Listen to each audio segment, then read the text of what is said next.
বর্ধমান জেলার তেতুগ্রাম থানা অন্তর্গত কাঁচরা গ্রামে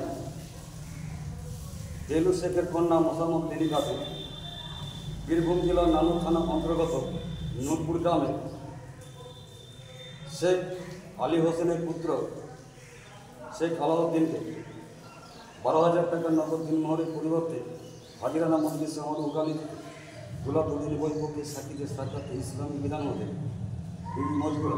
সরল মনে সুস্থ শরীর অন্য বিনা অনুরোধে স্বইচ্ছায় আলাউদ্দিন সাহেব সাক্ষীরা ছিলেন।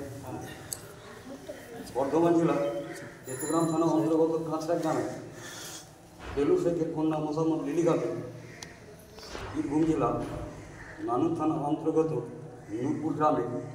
শেখ আলী হোসেনের পুত্র শেখ আলাউদ্দিনকে নগদ 12,000 টাকা দিনমোহরের পরিবর্তে হাজিরানা মজলিস আমার উকালিতে দুলাদুদ্দিন বৈপক্ষের সাক্ষীদের সাক্ষাতে ইসলামী বিধান মতে আলাউদ্দিন সাহেবকে স্বামীরূপে গ্রহণ করে সাক্ষীরা ছিলেন। বর্ধমান জেলার তেতুগ্রাম থানা অন্তর্গত কাঁচরা গ্রামে বেলু শেখের কন্যা মোসাম্মদ লিলি খাতুন, বীরভূম জেলার নানুর থানা অন্তর্গত নূরপুর গ্রামে শেখ আলী হোসেনের পুত্র শেখ আলাউদ্দিনকে নগদ 12,000 টাকা দিনমোহরের পরিবর্তে হাজিরানা মজলিসে আমার উকালিতে দুলাদুদ্দিন বৈপক্ষের সাক্ষীদের সাক্ষাৎ ইসলামী বিধান মতে বিবি মজগুরা সরল মনে সুস্থ অন্যের বিনা অনুরোধে স্বইচ্ছায় আলাউদ্দিন সাহেবকে স্বামীরূপে গ্রহণ করেছে সাক্ষীরা ছিলেন। উভয় পক্ষে ওনারা শুনেছেন।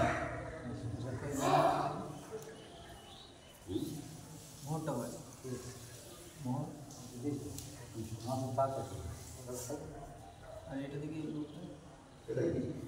নোটটা দিয়ে টাকা নোট লিখে না নোট দিদি শেখ দেখি দিদি